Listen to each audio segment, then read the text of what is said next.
Assalamualaikum warahmatullahi wabarakatuh. Kami dari kelompok 7 akan mempraktekkan Orange dengan teknik clustering, prediksi, dan klasifikasi. Yuk, simak videonya. Halo semuanya, di video ini aku akan membahas cara mengambil dataset dari situs resmi Badan Pusat Statistik atau BPS yang nantinya bisa kita gunakan untuk analisis data di aplikasi Orange. Langkah pertama, kita bisa buka browser lalu masuk ke halaman Google. Di kolom pencarian, kita bisa ketik Badan Pusat Statistik. Nah, melalui situs ini, kita akan melihat berbagai informasi statistik, utama di dalam halaman depannya. Untuk mencari dataset yang kita butuhkan, ketikkan kata kunci sesuai topik di dalam pencarian. Misalnya, di sini kita masukin obat-obatan lalu ditekan Enter. BPS akan menampilkan berbagai hasil pencarian yang berkaitan yang bisa kita pilih dan unduh untuk digunakan dalam analisis. Dari hasil pencarian akan muncul berbagai pilihan dataset. Kamu bisa memilih salah satu yang paling sesuai dengan kebutuhan analisis. Sebagai contoh, di sini kami memilih data persentase penduduk yang mempunyai keluhan kesehatan dan penggunaan obat menurut provinsi dan jenis kelamin dari tahun 2019 sampai tahun 2014. Setelah halamannya terbuka, kita bisa langsung klik tombol unduh untuk mengunduh data dalam format Excel, atau kita bisa juga pilih JSON jika ingin mengolah data secara programatik.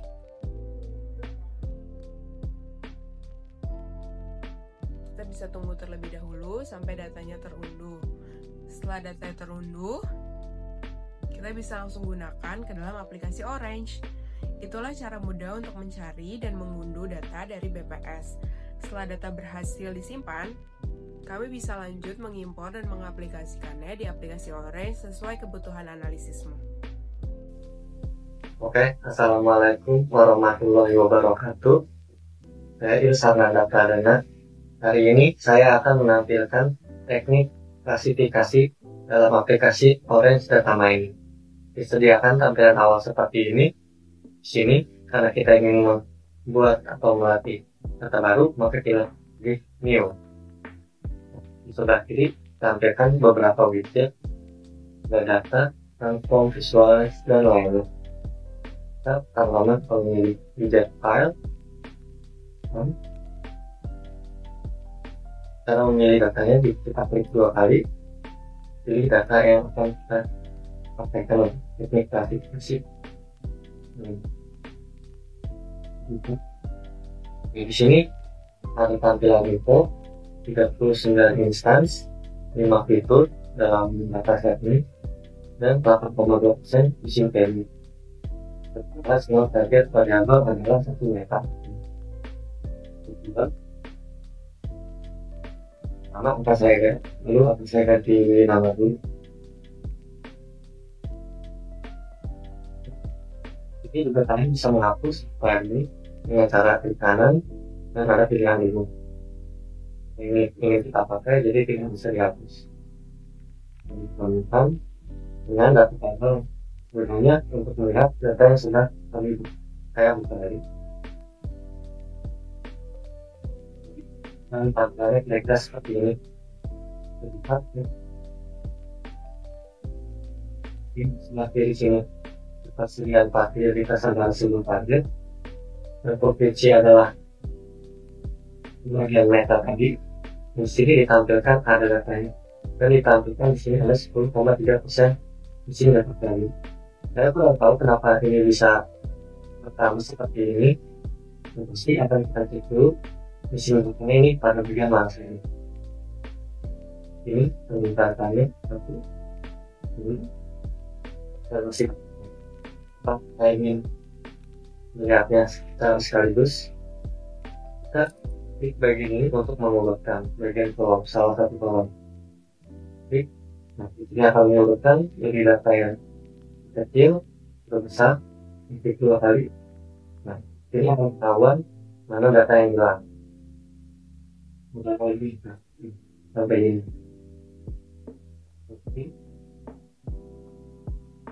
kata yang dia bilang atau mungkin teori, maka akan kita beri proses terlebih dahulu. Sebenarnya untuk memproses data tersebut dua kali. Kelihatan di sini ada beberapa tipe preprocessor. Yang kita akan gunakan di sini adalah input missing value. Tetap ditambahkan dengan klik dua kali, dan di sini bisa dihapus dengan klik cancel. Kemudian di sini beberapa pilihan. Yang terpilih adalah object not tracker dalam mengganti dengan data yang sering muncul. Yang pilihan kedua ada mengganti dengan data yang lebih atau secara random. Dan di sini adalah menghapus row atau barisan tersebut. Jadi karena kita ingin mengganti datanya, maka pilihlah yang replace atau replace. Saya akan memilih bagian data yang sini. Yang sudah diproses tetap ingat dengan cara sama seperti sebelumnya, yaitu samakan dengan data bentuk.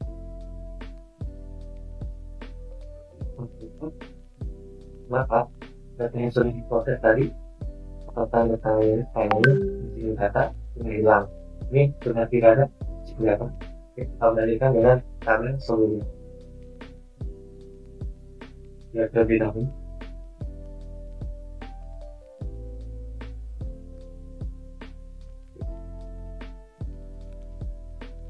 Jadi top hubungan tadi top hubungan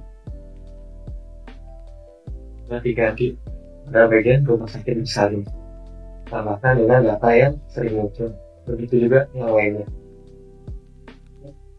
Selanjutnya sudah kita klasifikasikan data tersebut. Ini bisa memakai dua algoritma atau lebih. Saya akan memakai dua algoritma terlebih dahulu. Pertama ada atau netbias. Kalau kita akan memakai keduanya, maka saya akan sambungkan data yang sudah tadi proses ke dua algoritma tersebut. Di sini ada pilihan. Kita menyambungkan data yang sudah diproses ke dalam klik. Caranya biasanya pertama seperti ini. Disambungkan data yang sudah diproses dengan data. Kemudian klik OK. Melihat data yang sudah diproses dalam algoritma tadi, saya dapat menyambungkannya lagi dengan di review. Klik dua kali melihat dan kira-kira tampilan seperti ini untuk pohon dari data yang sudah diproses. Ini dapat diatur juga.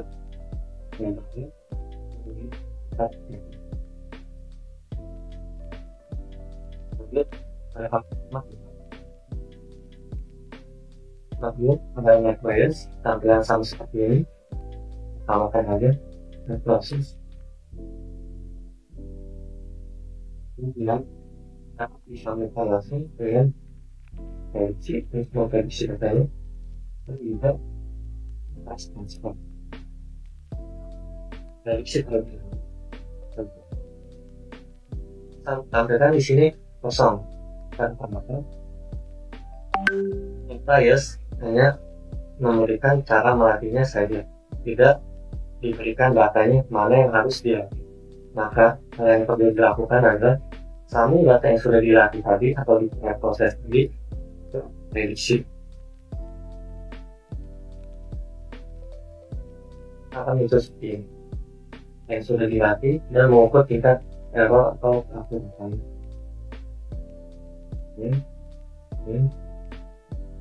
Ini salah satu. Kalau menurut dataset yang kita pilih tadi, kemudian di provinsi Riau ini lihat fasilitasnya tidak ada, tapi netbias mengukurnya bahwa ketersediaan fasilitasnya ada. Lalu bagaimana dengan sambutan nanti algoritma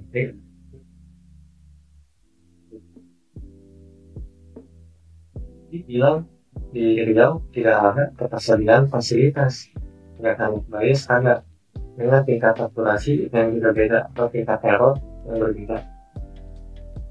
ascending atau descending ya, untuk melihat mana saja tingkat akurasinya.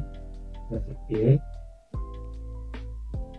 Masih banyak lagi contoh-contoh yang lain. Dan kita pakai musik lagi. Kita dapat menyambungkannya kedua algoritma tersebut ke dalam test and score. Kosong sama seperti tadi, data yang sudah diproses harus disambungkan ke test and score juga. Ini tingkat akurasinya. Bias mengukur tingkat keakurasi ketersediaan fasilitas sebesar 0,922%, sedangkan P mengukurnya dengan 0,87%.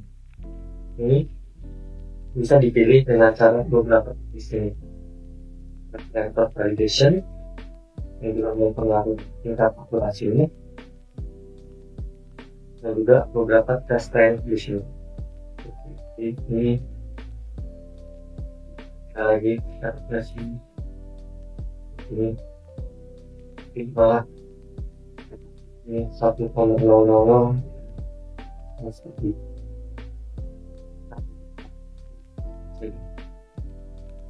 yang set size bisa diperkecil dan diperbesar. Yang diulang sudah bisa dipilih yang kawan. Kurang lebih seperti itu. Dilanjut ke penjelasan berikut. Perkenalkan, nama saya Tirafli Rasyidil Aziz. Di sini saya akan menjelaskan dan mempraktekkan teknik clustering di aplikasi Orange. Pertama-tama, kita ke menu data, lalu kita klik widget file. Kemudian kita cari data yang tadi kita telah download di website BPS ya, Badan Pusat Statistik. Kita cari ya, ini ya, novelnya persentase penduduk yang mempunyai keluhan kesehatan menurut provinsi pada tahun 2009 dan 2011. Kita pilih di bagian tipenya clustering, kemudian di sebelah kanannya di feature pada bagian provinsi ya, di bagian provinsi saja, lalu kita apply. Di sini sudah otomatis ya, jadi tidak perlu kita pencet lagi. Nah, untuk melihat dataset yang kita miliki tadi ke dalam bentuk tabel, kita dapat hubungkan widget file ini ke widget data table. Mohon maaf, agak sedikit nge-lag.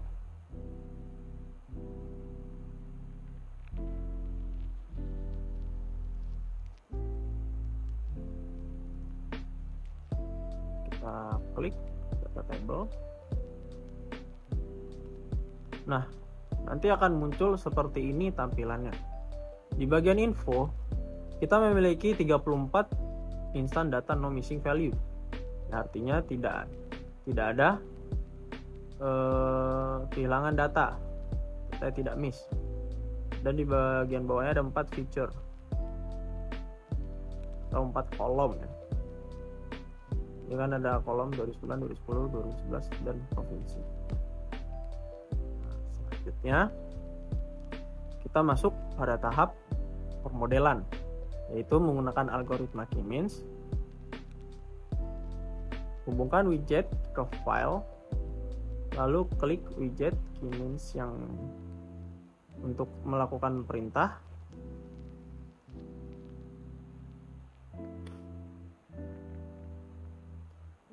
Untuk melakukan perintah,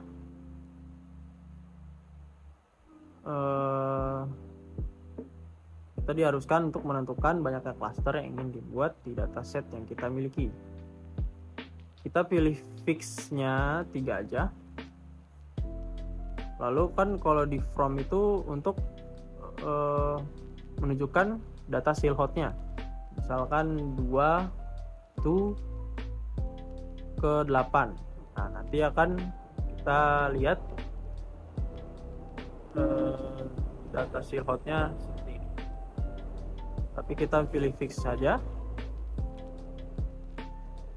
Jadi kira-kira jumlah cluster yang paling optimal kita dapat mengetahuinya. Dan nantinya si orange ini akan dihitung dengan nilai silhouette.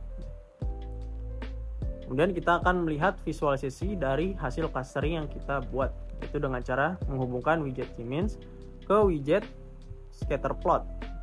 Lalu kita klik dan seperti inilah hasilnya.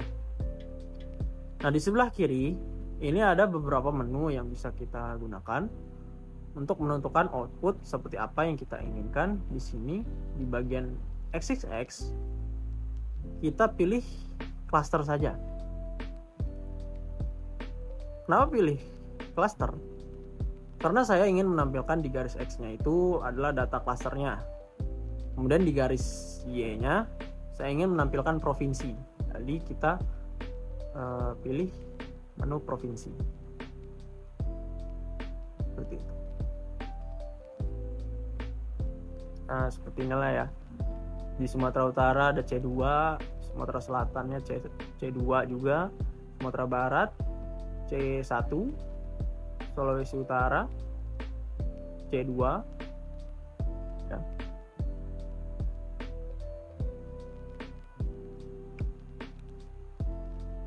Dan di bagian Papua ada C3. Oke. Lalu step selanjutnya kita ingin menampilkan hasil clusteringnya dengan berbentuk tabel. Biar apa? Biar lebih mudah lagi dalam membacanya. Caranya kita hubungkan widget K-means ke widget data tabel. Lalu kita rename terlebih dahulu. Namanya itu data hasil clustering.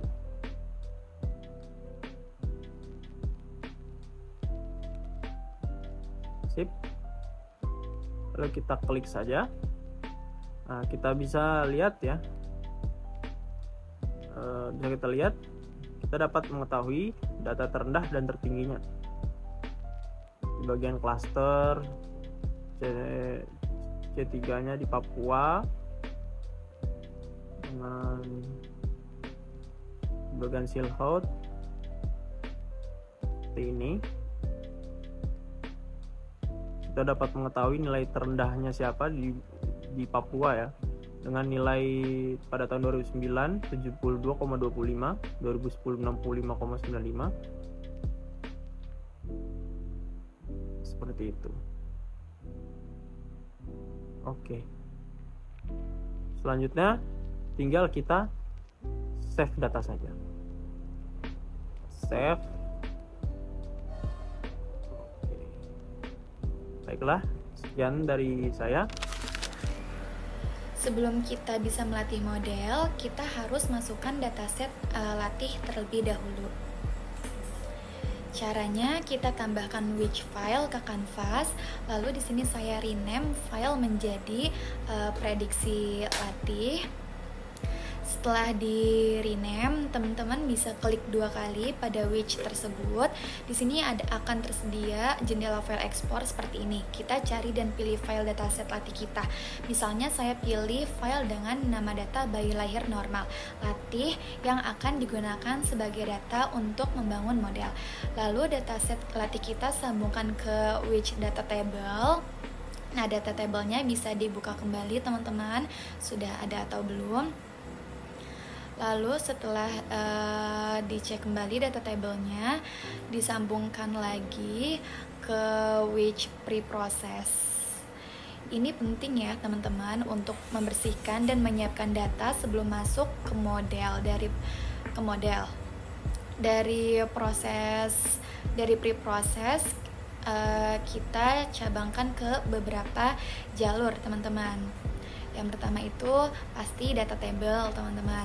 Lalu yang kedua, sebelum disambungkan kembali, teman-teman bisa cek dulu data tabelnya. Lalu preprocessnya disambungkan lagi ke tree. Nah, teman-teman bisa lihat sendiri di sini proses datanya itu disambungkan ke data, lalu klik OK. di which tree ini dihubungkan lagi ke tree viewer supaya kita bisa melihat hasil pohon keputusan yang terbentuk seperti ini teman-teman contohnya.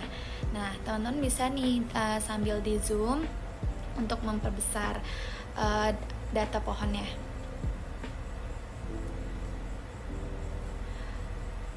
Nah setelah itu teman-teman bisa dirapi-rapikan kembali. Lalu yang kedua disambungkan lagi ke naive Bayes. Seperti tadi preproses datanya disambungkan ke data. Nah dari naive Bayes setelah kita melihat datanya, kita juga bisa sambungkan atau cek kembali ke dalam mode tree dan naive Bayes. Kita latih dua model yang berbeda teman-teman ya.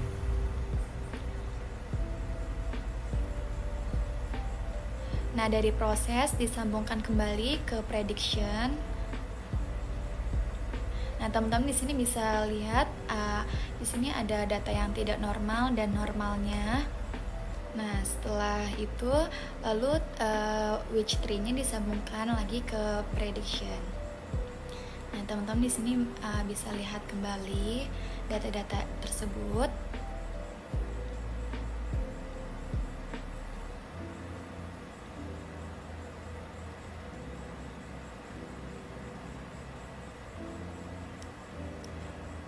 Setelah itu di which tree-nya lagi disambungkan lagi ke test and score. Test and score, which test and score ini menampilkan metrik evaluasi seperti akurasi dan lain-lain. Ini berguna untuk membandingkan performa tree versus naive Bayes. Jadi kita tahu model mana yang lebih baik teman-teman. Nah di sini teman-teman bisa lihat sendiri ada random sampling.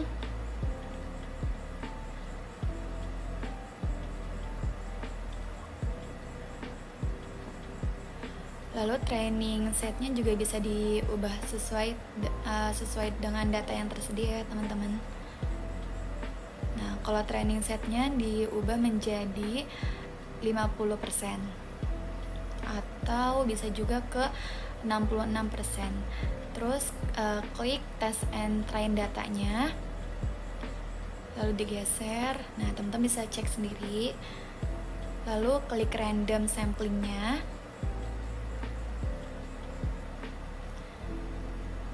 Nah setelah itu terakhir dataset dari which file disambungkan ke which table data table atau data table. Nah dari prediction kita hubungkan ke model terbaik, misalnya tree yang sudah dilatih, sehingga prediction akan menghasilkan prediksi label untuk data tes kita. Sekarang kita masuk ke tahap prediksi data tes. Langkah pertama, kita tambahkan which file ke kanvas, sama seperti saat kita masukkan data latih. Di sini kita pilih data set untuk tes. Misalnya saya pilih file dengan nama data bayi lahir normal untuk yang tes, yang akan kita gunakan untuk memprediksi label dengan model yang sudah kita latih sebelumnya. Selanjutnya kita gabungkan dengan data tabel. Kita lihat beberapa data yang sudah ada di dalamnya. Setelah itu dari file kita tarik lagi ke data prediction. Dicek ulang secara berkala isinya.